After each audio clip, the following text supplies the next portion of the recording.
Helicopter ഇവിടുന്ന് ഒരു 3-3.5 kilometre അപ്പുറത്തുള്ള ഹെലിപാഡിൽ അല്പസമയം മുമ്പ് ഏതാണ്ട് സെക്കൻഡുകൾക്ക് മുമ്പ് ലാൻഡ് ചെയ്ത് കഴിഞ്ഞു.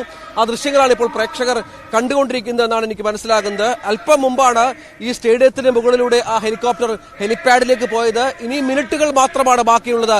പ്രധാനമന്ത്രി ഈ കാണുന്ന എന്റെ തൊട്ടുപുറകിൽ കാണുന്ന അവിടുത്തെ സുരക്ഷാ ക്രമീകരണങ്ങളൊക്കെ വളരെ കൃത്യമായി തന്നെ മനസ്സിലാകും. എന്റെ തൊട്ടുപുറകിൽ കാണുന്ന ഗേറ്റിലൂടെ പ്രധാനമന്ത്രി കടന്നു പോവുക എന്നുള്ളതാണ്. നമ്മൾ ഏറെ നേരമായി ഇവിടെ കാത്തിരിക്കുകയാണ്. നമ്മൾ മാത്രമല്ല, ഏതാണ്ട് 1 ലക്ഷത്തിൽ പരം ആളുകൾ ഈ സ്റ്റേജ് നിറഞ്ഞ്, ഈ ഗാലറി നിറഞ്ഞ്, ഈ സ്റ്റേഡിയം നിറഞ്ഞുള്ള 1 ലക്ഷത്തിൽ പരം ആളുകൾ അങ്ങനെ കാത്തു നിൽക്കുന്ന കാര്യമാണ്. കനത്ത ചൂടാണ് ഇവിടെ, വലിയ പൊടിയുമൊക്കെ ഉണ്ട്. അതിനെ അവഗണിച്ചുകൊണ്ടാണ് പ്രധാനമന്ത്രിയെ കാണാനായി ഇത്രയധികം ആളുകൾ മാവേലിക്കരയിൽ നിന്നും പത്തനംതിട്ടയിൽ നിന്നും ആലപ്പുഴയിൽ നിന്നും മറ്റും ഇവിടെ എത്തിയിരിക്കുന്നത് എന്ന് വളരെ പ്രധാനമാണ്. ഈ കാണുന്ന ഗേറ്റ് കൂടിയാണ്, ഈ കാണുന്ന പ്രധാനപ്പെട്ട VIP ഗേറ്റിൽ കൂടിയാണ് പ്രധാനമന്ത്രി കടന്നു പോവുക. അതിന് ഏതാനും മിനിറ്റുകൾ മാത്രമാണ് ബാക്കിയുള്ളത്. അതിനുശേഷം അദ്ദേഹത്തിന്റെ പ്രസംഗം അവിടെ ഉണ്ടാകും. നേരത്തെ ഒരു 40 മിനിറ്റോളമുള്ള പ്രസംഗമാണ് പ്ലാൻ ചെയ്തിരുന്നത്. പക്ഷേ അത് ഇനിയും എത്ര സമയം ഉണ്ടാകുമെന്ന് അറിഞ്ഞുകൂടാ. കാരണം 1.25 മണിക്കാണ് പ്രധാനമന്ത്രി നേരത്തെ ഇവിടെ എത്തും എന്ന് പറഞ്ഞത്, ഈ പരിപാടിയിൽ പങ്കെടുക്കുമെന്ന് പറഞ്ഞത്. ഇപ്പോൾ വൈകി ഏതാണ്ട് 2 മണി പിന്നിട്ട ഒരു പശ്ചാത്തലം കൂടി ചേർത്ത് വായിക്കണം. പക്ഷെ അപ്പോഴും പ്രവർത്തകരുടെ ഇവിടുത്തെ സാന്നിധ്യത്തിന് ഒട്ടും കുറവുണ്ടായിട്ടില്ല. BJP നേതാക്കൾ, അടുത്ത കാലത്ത് BJPയിലേക്ക് വന്ന പത്മജ വേണുഗോപാൽ അടക്കം PC ജോർജ് അടക്കമുള്ള നേതാക്കളുടെ സാന്നിധ്യവും ഈ വേദിയിലുണ്ട്. അവരൊക്കെ സംസാരിച്ചുകൊണ്ടിരിക്കുകയാണ്. പലരും ഒരാൾ കഴിഞ്ഞ് മറ്റൊരാൾ എന്ന രീതിയിൽ അവർ പ്രവർത്തകരെ അഭിസംബോധന ചെയ്ത് സംസാരിക്കുന്നു. അതാണ് ഇപ്പോൾ സാഹചര്യം. നമുക്ക് ഈ ദൃശ്യങ്ങളിലേക്ക് ഒന്ന് പോകാം. അരുൺ, അത് ഈ പോലീസുകാര് അവരുടെ സന്നാഹങ്ങൾ രാവിലെ മുതൽ തന്നെ വലിയ സുരക്ഷ ഏർപ്പെടുത്തിയാണ് ഇവർ കാര്യങ്ങൾ മുന്നോട്ട് പോയിക്കൊണ്ടിരുന്നത്. അത് ഈ പറഞ്ഞതുപോലെ അവർ അത്തരത്തിൽ അന്തിമവട്ട സംവിധാനങ്ങളിലേക്ക് കാര്യങ്ങൾ കൊണ്ടുപോകുന്നു എന്നുള്ളതാണ്. കാരണം പ്രധാനമന്ത്രി പോകുന്നത് വരെ ഒരാൾക്ക് പോലും ആ ഭാഗത്തേക്ക് പ്രവേശനമില്ല, വാഹനങ്ങൾക്ക് പ്രവേശനമില്ല. ആ വഴി പൂർണ്ണമായും ബ്ലോക്ക് ചെയ്തുകൊണ്ടുള്ള സുരക്ഷാ ക്രമീകരണമാണ്.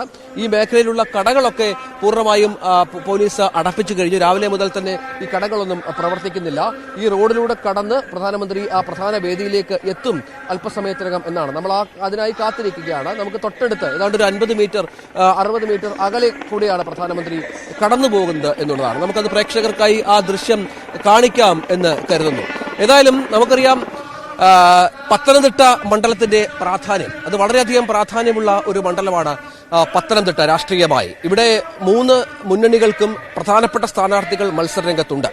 ഇടതുപക്ഷത്തിന്റെ തോമസ് ഐസക്കാണ് ഇവിടെ കളത്തിലിറങ്ങിയിരിക്കുന്നത്. ആലപ്പുഴയിൽ നിന്ന് വന്ന് ഇടതുപക്ഷത്തിന്റെ പ്രധാന മുതിർന്ന നേതാവായ തോമസ് ഐസക്ക് ഇവിടെ മത്സരിക്കുന്ന സാഹചര്യമുണ്ട്. ആന്റണി സിറ്റിംഗ് MP കോൺഗ്രസ് സ്ഥാനാർത്ഥിയായി മത്സരിക്കുന്ന കളത്തിലേക്കാണ് AK ആന്റണിയുടെ, കോൺഗ്രസിന്റെ പ്രമുഖ നേതാവ്, കേന്ദ്ര നേതാവ് AK ആന്റണിയുടെ മകൻ അനിൽ ആന്റണിയെ BJP പ്ലേസ് ചെയ്യുന്നത്. വളരെ കൃത്യമായി തന്നെ ഇവിടെ ന്യൂനപക്ഷ വോട്ടുകളുടെ ഒരു സ്വാധീനം ഏറെയുള്ള മണ്ഡലമായ പത്തനംതിട്ടയിലാണ് ഇങ്ങനെ ഈ തരത്തിൽ AK ആന്റണിയുടെ മകൻ അടുത്ത കാലത്ത് BJPയിലേക്ക് വന്ന അനിൽ ആന്റണിക്ക് സീറ്റ് നൽകിയത്. നമുക്കറിയാം, നേരത്തെ നമ്മളൊക്കെ പ്രതീക്ഷിച്ചിരുന്നത് PC ജോർജിന് ഇവിടെ സീറ്റ് നൽകും എന്നുള്ളതായിരുന്നു. PC ജോർജ് ജനപക്ഷത്തിന്റെ ഭാഗമായി NDAയിൽ ലയിക്കുകയും തുടർന്ന് BJPയിൽ ലയിക്കുകയും തുടർന്ന് ഇവിടെ സീറ്റ് കിട്ടും എന്ന തരത്തിലുള്ള വ്യാപകമായ പ്രചരണമൊക്കെ ഉണ്ടായിരുന്നു. എങ്കിൽ പോലും PC-യെ ഒഴിവാക്കിക്കൊണ്ടാണ് അനിൽ ആന്റണിക്ക് സീറ്റ് നൽകിയത്. അത് ആദ്യഘട്ടത്തിൽ ചില വിമർശനങ്ങൾക്ക് കാരണമായി എങ്കിൽ പോലും ഇപ്പോൾ ആ പ്രശ്നങ്ങൾ പരിഹരിക്കുകയും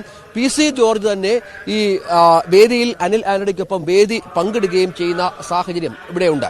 ഇന്ന് നരേന്ദ്രമോദി വരുന്നതോടുകൂടി ഇപ്പോൾ എന്തെങ്കിലും അസ്വാരസ്യങ്ങൾ ഇതുമായി ബന്ധപ്പെട്ട ആരുടെയെങ്കിലും ഭാഗത്തു നിന്ന് ഉണ്ട് എങ്കിൽ അത് പരിഹരിക്കപ്പെടുക. കാരണം നമുക്കറിയാം, ഈ സ്ഥാനാർത്ഥി നിർണയത്തിന് ശേഷം, സ്ഥാനാർത്ഥികൾ 12 മണ്ഡലങ്ങളിലെ സ്ഥാനാർത്ഥികളെ പ്രഖ്യാപിച്ചതിന് ശേഷം ആദ്യമായി പ്രധാനമന്ത്രി പ്രചരണത്തിൽ വരുന്ന ഒരു മണ്ഡലം പത്തനംതിട്ടയാണ്. അപ്പോൾ സ്വാഭാവികമായി നമ്മൾ പ്രതീക്ഷിക്കേണ്ടത് അത്രത്തോളം രാഷ്ട്രീയ പ്രാധാന്യം ഈ മണ്ഡലത്തിന് BJP നൽകുന്നു എന്നുള്ളതാണ്. അത്രത്തോളം രാഷ്ട്രീയ പ്രാധാന്യം BJP ഈ മണ്ഡലത്തിൽ നൽകുന്നു. 5 VIP മണ്ഡലങ്ങളിൽ പ്രഥമ പരിഗണനയായി തന്നെ ഈ മണ്ഡലത്തെ കാണുന്ന ഒരു പശ്ചാത്തലം കൂടി ചേർത്ത് വായിക്കണം. അതുകൊണ്ട് തന്നെയാണ് അനിൽ ആന്റണിയുടെ സ്ഥാനാർത്ഥിത്വം ദേശീയ തലത്തിൽ പോലും ചർച്ചയായ ഒരു സാഹചര്യം ഇന്ത്യയിലുണ്ട്. അതുകൂടി കണക്കിലെടുത്താണ് നരേന്ദ്രമോദി തന്നെ നേരിട്ട് ഈ പ്രചരണ പരിപാടികൾക്ക് ഇവിടെ എത്തിച്ചേരുന്നത്. അദ്ദേഹത്തിന്റെ പ്രസംഗമൊക്കെ വളരെ പ്രധാനമാണ്. കാരണം ഈ പുൽവാമയുമായി ബന്ധപ്പെട്ട ഒരു വിവാദം മുൻ ഇവിടുത്തെ MP sitting MP Anto Antony ഉയർത്തിയത് വലിയ ചർച്ചയാണ് കഴിഞ്ഞ കുറേ ദിവസങ്ങളായി. BJP ആ വിഷയം ഏറ്റെടുത്തിട്ടുണ്ട്. അത് പാകിസ്ഥാന് പങ്കില്ലാത്ത തരത്തിലുള്ള പ്രയോഗമൊക്കെ രാജ്യദ്രോഹപരമാണ് എന്ന നിലപാടിലാണ് BJP ഉള്ളത്. അത് അവർ ഏറ്റെടുത്ത പശ്ചാത്തലം കൂടി ചേർത്ത് വായിക്കണം. അത്തരം പരാമർശങ്ങൾ പ്രധാനമന്ത്രിയുടെ ഭാഗത്തു നിന്നുണ്ടാകുമോ എന്നത് നമ്മൾ കാത്തിരുന്ന് കാണണം. ന്യൂനപക്ഷ മണ്ഡലമാണ് ഇവിടെ. റബ്ബറുമായി ബന്ധപ്പെട്ട പരാമർശങ്ങൾ, റബ്ബർ വോട്ടിംഗിലേറെ സ്വാധീനം ചെലുത്തുന്ന ഒരു മണ്ഡലം കൂടിയാണ് പത്തനംതിട്ട. റബ്ബറുമായി ബന്ധപ്പെട്ട എന്തു പരാമർശം ഇവിടെ മണ്ഡലത്തിൽ മോദി നടത്തും, മോദിയുടെ ഗ്യാരണ്ടിയായി എന്തൊക്കെ കാര്യങ്ങൾ കേരളത്തിലായി മോദി പുതിയതായി പ്രഖ്യാപിച്ചിട്ടുണ്ട് എന്നതടക്കമുള്ള കാര്യങ്ങളിൽ ഒരു വ്യക്തത വരേണ്ടതുണ്ട്. ഏതായാലും നമ്മൾ അതിനായിട്ട് കാത്തിരിക്കുകയാണ്. ഓരോ നിമിഷവും നമ്മൾ കാത്തിരിക്കുകയാണ് പ്രധാനമന്ത്രിയുടെ പ്രസംഗത്തിനായി എന്നുള്ളതാണ് ഏറ്റവും പ്രധാനപ്പെട്ട വിവരം. ഏതായാലും അല്പസമയത്തിന് തന്നെ അദ്ദേഹം ഇവിടെ എത്തും. നമ്മൾ നേരത്തെ മറ്റൊരു രാഷ്ട്രീയ അപൂർവതയ്ക്ക് കൂടി പത്തനംതിട്ടയിലെ ഈ വളരെ പ്രധാനപ്പെട്ട സമ്മേളനം സാക്ഷ്യം വഹിച്ചു എന്നുള്ളതും ഇതിനോട് ചേർത്ത് വായിക്കണം. അത് കെ കരുണാകരന്റെ മകൾ സാക്ഷാൽ കെ കരുണാകരന്റെ മകൾ പത്മജ വേണുഗോപാൽ AK ആന്റണിയുടെ മകൻ അനിൽ ആന്റണിക്ക് വേണ്ടി വോട്ട് ചോദിക്കുന്ന അപൂർവ നിമിഷത്തിന് കൂടി പത്തനംതിട്ടയിലെ ഈ വേദി സാക്ഷ്യം വഹിച്ചു എന്നുള്ള കേരള രാഷ്ട്രീയത്തിന്റെ അപൂർവതയാണ്. അതും രാഷ്ട്രീയ ചരിത്രത്തിന്റെ ഏടുകളിൽ അത് പ്രത്യേകമായി സൂക്ഷിച്ചു വെക്കേണ്ട ഒരു സംഗതി കൂടിയാണ് എന്നുള്ളതാണ് പ്രധാനപ്പെട്ട കാര്യം. അങ്ങനെ ഒരുപാട് രാഷ്ട്രീയ ചോദ്യങ്ങൾക്ക് കൂടി മറുപടി നൽകിക്കൊണ്ടാകും ഇന്നത്തെ പത്തനംതിട്ടയിലെ സമ്മേളനം അവസാനിക്കുക എന്നതും വളരെ പ്രധാനപ്പെട്ട കാര്യമാണ്. നമുക്ക് അല്പസമയം കൂടി, ഒരു ഏതാനും നിമിഷങ്ങൾ കൂടി കാത്തിരിക്കേണ്ടി വരും. പോലീസ് അവരുടെ സുരക്ഷാ ക്രമീകരണങ്ങളുടെ അന്തിമ ഒരുക്കത്തിലാണ്. പ്രധാനമന്ത്രിയുടെ കോൺവോയി നമ്മുടെ ഈ ഇൻഡോർ സ്റ്റേഡിയത്തിൽ നിന്ന് പുറപ്പെട്ടു എന്ന വിവരം PCR പങ്കുവെക്കുന്നുണ്ട്. നമുക്ക് അതിന്റെ ഒരു വ്യക്തത വരുന്നില്ല, കാരണം ലൈവിലായതുകൊണ്ട്. അവിടുന്ന് പുറപ്പെട്ട് ഇങ്ങോട്ടേക്ക് വരണമെങ്കിൽ കുറഞ്ഞത് ഒരു 5-6 മിനിറ്റിന്റെ അപ്പുറത്തേക്കുള്ള സമയമൊന്നും വേണ്ട. അതുകൊണ്ട് തന്നെ അല്പസമയത്തിനകം തന്നെ പ്രധാനമന്ത്രി നരേന്ദ്രമോദി ഈ പ്രൗഢഗംഭീരമായ സദസ്സിലേക്ക് എത്തും, ജനനിബിഡമായ ഈ സ്റ്റേഡിയത്തിലേക്ക് എത്തും.